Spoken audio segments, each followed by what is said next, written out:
Is being a professional musician even worth it? Excellent question, I'ma tell you. Now, if you've watched my channel for any length of time, you will know that it is no secret I love my job. So I am coming at this from a certain angle. However, over the last few months, I have had cause to wonder if this job is actually worth it. So grab yourself a drink of something nice. This will just be a little bit more of a chatty video. I mean, all my videos are chatty, so I don't know how this is any different. So the last few months have been quite tricky for me career-wise, just being perfectly honest. It's been a weird old year, and towards the end of last year, I had a really bad audition experience, which I can talk about another time, but you know, it's not really important. But the fallout of that meant that it very, very nearly killed the love of what I do. I was basically crying every time I was practicing, and I really had to seriously ask myself the question, is this career worth it? But then over the last few weeks and recently, I had 3 concerts which were very, very, very, very different. One of them was incredibly challenging and not the most fun experience, but I came out of it really proud of myself. And then the other 2 were some of the best concerts I've ever played. So after this ride over the last few months, I wanted to just sit down and actually process this. Because I don't believe in focusing on the negatives for too long, we're going to do them first and just kind of get them out of the way. So apologies, it's going to be a little bit of a downer, but I promise it's going to, you know, think about a good film, you know, you got to have the sad bit in the middle. One of the major downsides for me about this career is the whole concept of time off. And I mean that in terms of trying to explain to people the difference between free time and free time, because particularly weekend plans. This was highlighted quite starkly when it was in January or February, I can't remember now, but the quiet months of the year.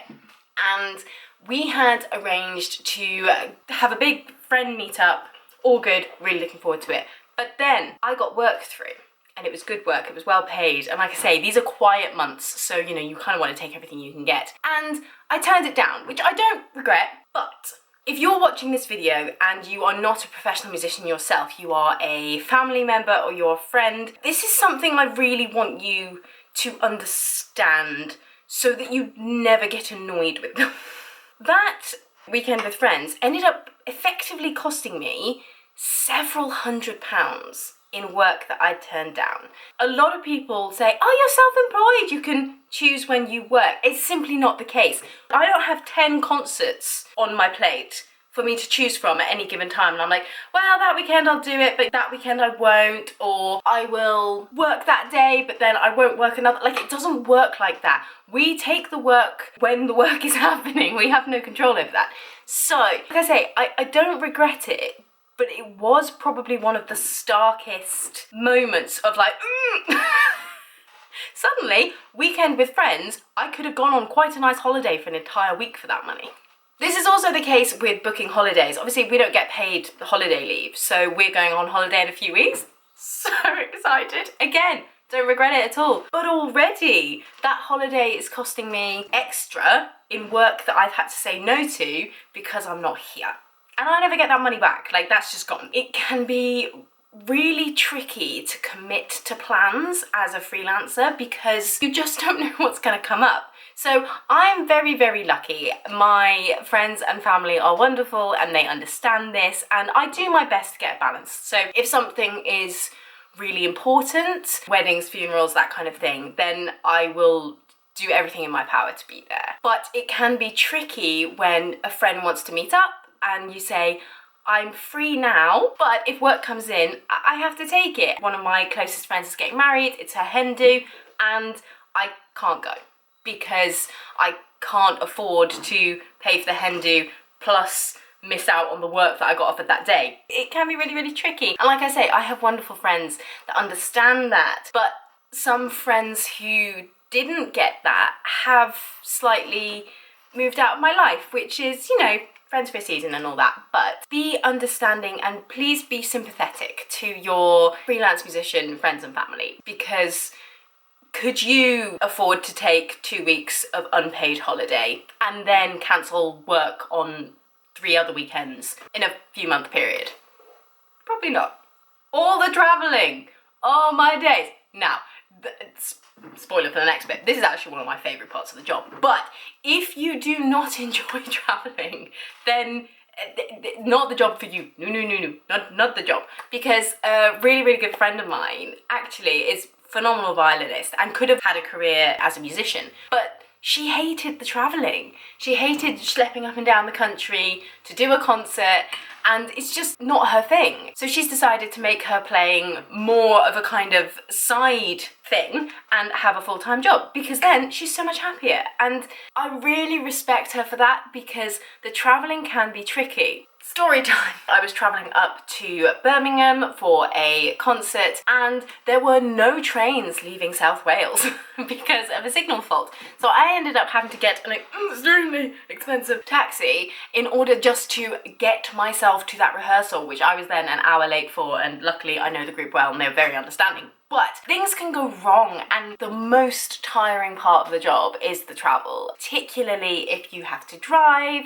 Often you'll be driving for 6 hours in a day. So the travel can get really draining. I think this is the one that puts the majority of people off, or the thing that a lot of people struggle with, and it's the lack of consistent income. There is no monthly paycheck for us. Now, work does almost always come in, which is great, but you don't know that.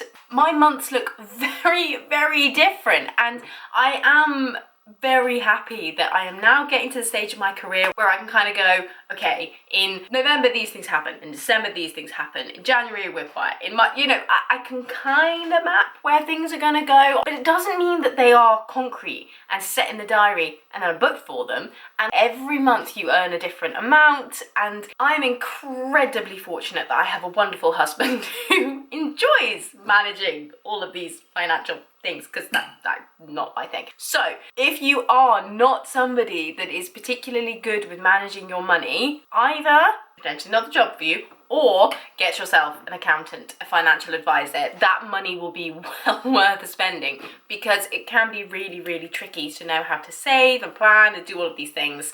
And then the final tricky thing that I'm going to talk about is, I get this less so now. I don't know whether it's just because I'm older or what it is, I don't know. It's people not thinking it's a proper job. And like, we often joke, like I always joke that, you know, my husband has a proper job, and you know, so maybe we bring this upon ourselves. But people can often presume that this is something that you just do for fun and then you have another form of employment. And whilst that is the case for lots of musicians, and for lots of musicians like my friend, you know, this is how they maintain the love of it, because there's not so much pressure on it. Totally fine. But people just don't really believe that you can make enough money doing this to support yourself. And that can be really hard, because it really invalidates what you do. I've effectively been training since I was a very young child to do this job. What other jobs do you train basically your entire life for? Very few. And I did find it really, really difficult in the early stages when people would be like, oh, that's great, and what else do you do? You'd be like, I do this. This is my job. So it happens a lot less now, but especially in the early stages, that can be really, really tricky. But, and there is a huge but, a colossal but. He touched the butt. There are so many wonderful things about this job. I feel so phenomenally lucky to call this my job. I mean that, because the feeling you get from performing on a stage with other people, it's definitely my happy place, and then seeing the look on the audience's faces and the applause and the knowledge that you have given those people an experience they'll never forget. Last Saturday we did a film music concert in Royal Festival Hall, one of my favourite halls to play at, just absolutely stunning, and it was pretty much sold out, I think.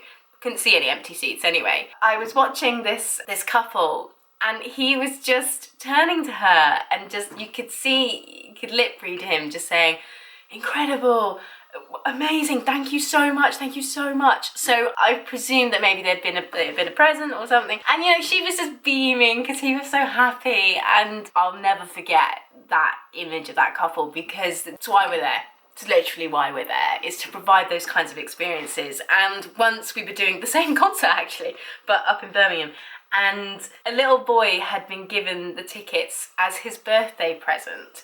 And I think he was about 9 or 10, and he got a shout out because his parents had slipped somebody a note, and you know, and so he got like a round of applause, and it was just really, really nice. And then he was waiting outside stage door because he just wanted to meet the orchestra. And even better, turned out he was learning the viola, so to you, sir. Again, like, his face was just, you know, just the awe and the wonder of what he'd seen was unbelievable. And the fact that I get paid to put that look on somebody's face, I'll take a bit of uncertainty for that. Like I said, travel is actually one of my favourite parts of the job, but the reason it's one of my favourite parts of the job is because I get to see so many incredible places. We get to travel the world with our job. We get to go all over the country, and particularly if you are working as a orchestral extra and freelancer, you get to go to places for a week or so at a time, and that means you can actually really explore the place. Like, I got to go to Edinburgh last year, had an incredible time, really got to explore the city because I was there for a few days, and it was amazing. So I love the travel, I love the variety. I am not the best when I'm stuck at home for long periods of time. You also get to work alongside the most incredible people. The stories that are told over a glass of wine are truly incredible. And I was in my first ever big session, and I realised that the man sat a desk or so ahead of me was somebody who I have listened to their recordings for years. It was all of his recording work that my teacher told me to go and listen to. And he, right there. And then bought me a drink at the end of the week, and we had a lovely chat. And just, you're there with some of the most incredible musicians, people that have played on the most iconic music tracks of all time, and you're all just sat there having lunch. It's the most bizarre thing. Music is such an incredible leveler in the most beautiful way. You're all there to do the same job. And yes, some people have been in this career a long time and they have achieved incredible things. And yes, there are people who are only just coming in and they're learning, and nobody cares where you're from. Nobody cares what your background is. Nobody cares. Can you do your job well? Yeah, cool. All right, let's crack on then.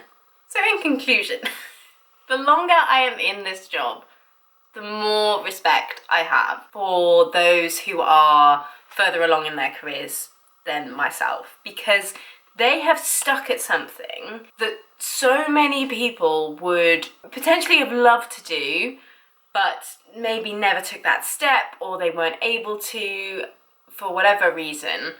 And they have stuck at something that also so many people would have given up.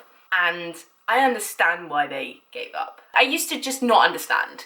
I used to be like, what, how could you give this up? I couldn't do anything else and be happy about it, is the bottom line for me. And I couldn't understand for a long time how anybody could give up, you know what I mean, just stop working in this way and be happy. But actually, I have a huge amount of understanding for that now, and I respect both parties so much, because to walk away from something takes an extraordinary amount of courage that I don't think I have, honestly. But then on the flip side, to stick at a career that is so up and down, so unpredictable, so all over the place, takes real grit, and I admire that grit.